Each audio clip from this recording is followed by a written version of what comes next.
Assalamualaikum warahmatullahi wabarakatuh. Di sini saya Ferando Ramadhani dengan NPM 2317051060 ingin menjelaskan tentang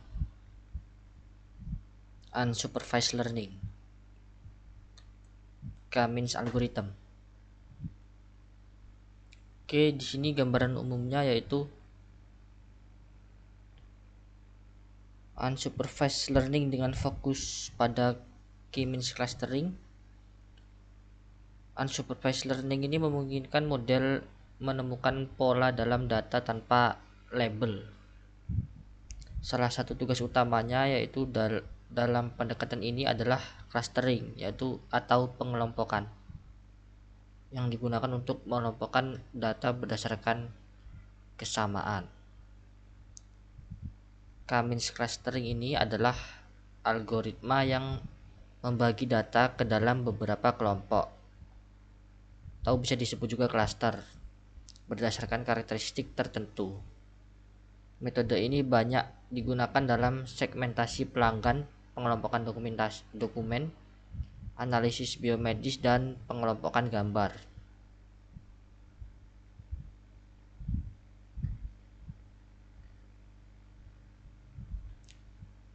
Lalu, apa itu unsupervised learning?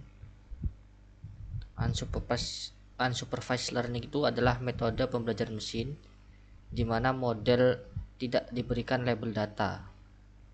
Dengan kata lain, model harus menemukan polanya sendiri atau hubungan tersembunyi dalam data tanpa diberikan jawaban yang benar sebelumnya.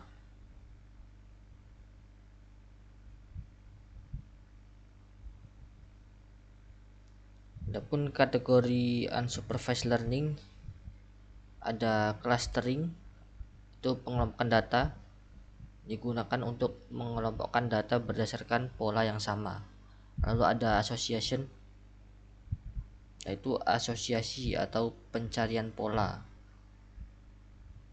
yang mana digunakan untuk menemukan hubungan atau pola antar variabel dalam data.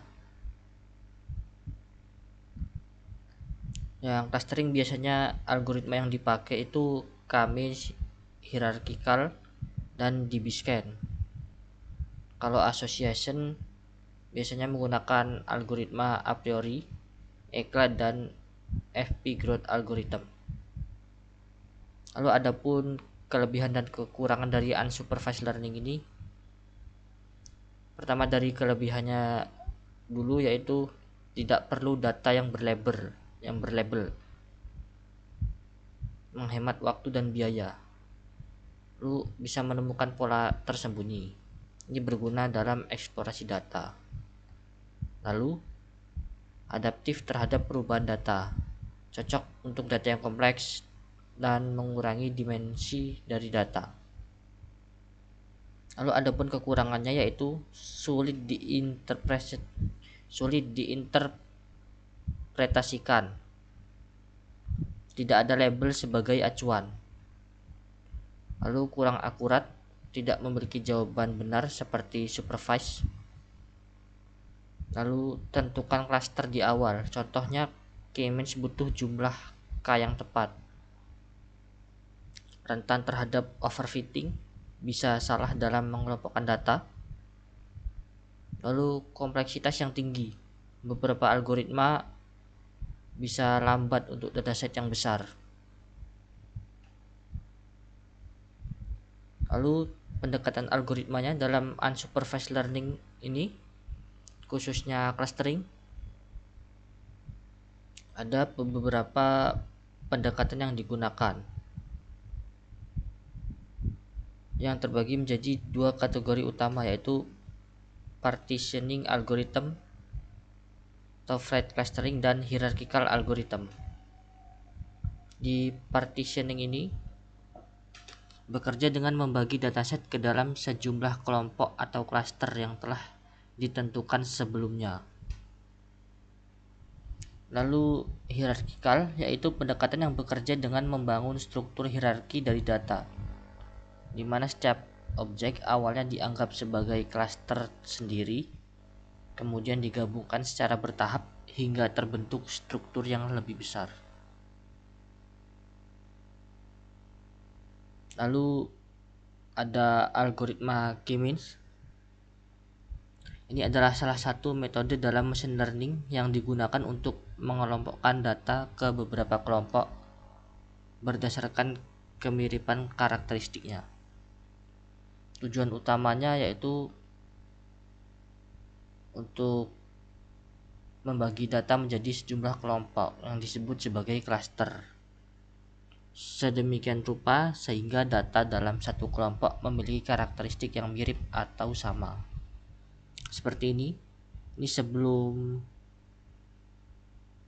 di clustering, ini sesudahnya. Jadi ada 3 kelompok yang berbeda di sini.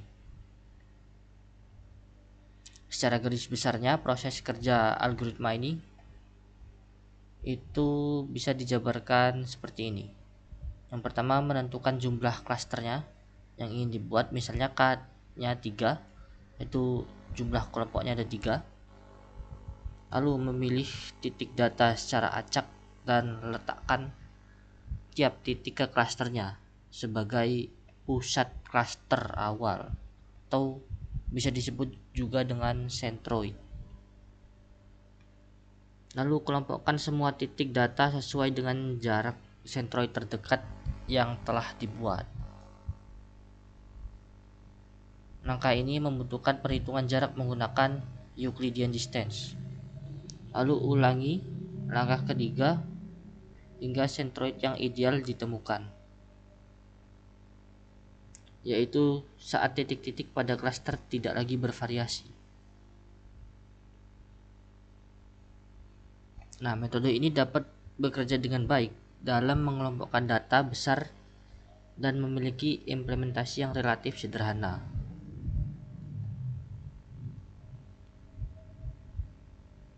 Tapi hasil clustering ini dipengaruhi oleh pemilihan centroid awal, dan metode ini hanya cocok untuk data dengan bentuk klaster yang cukup sederhana dan terpisah dengan baik.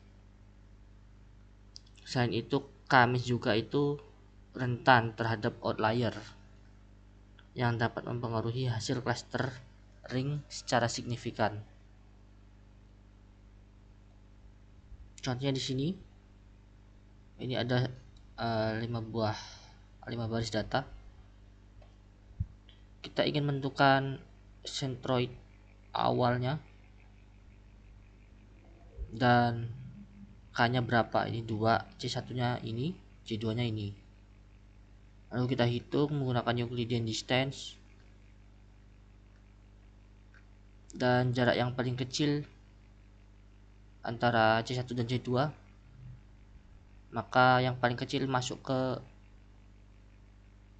klaster tersebut. Di sini data pertama itu masuk ke klaster 1, yang mana ini lebih kecil daripada 25. Lalu kita update centroidnya. Lalu lanjutkan iterasi kedua. Lalu ini anggotanya, dan seperti itu. Kelebihan dari K-means ini yang pertama sederhana, mampu mengolah kumpulan data yang besar, konvergensi, adaptasi dengan data baru, dan generalisasi.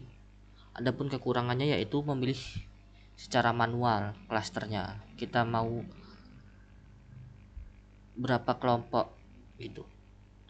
Lalu bergantung pada nilai centroid awal. Lalu pengelompokan data dengan berbagai ukuran dan kepadatan. Pengelompokan outlier, penghitungan data dengan banyak dimensi.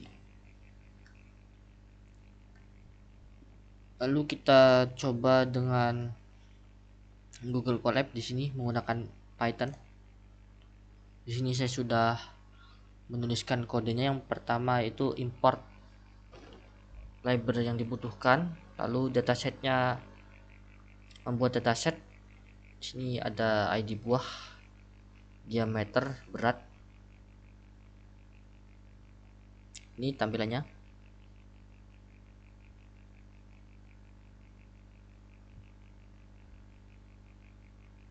Lalu pemilihan fitur yang akan digunakan, Di sini kita membuang ID buahnya, lalu fitting atau modeling berdasarkan jumlah caster. Di sini K-nya kita pilih 2, lalu pelabelan hasil clustering di ini keanggotaannya,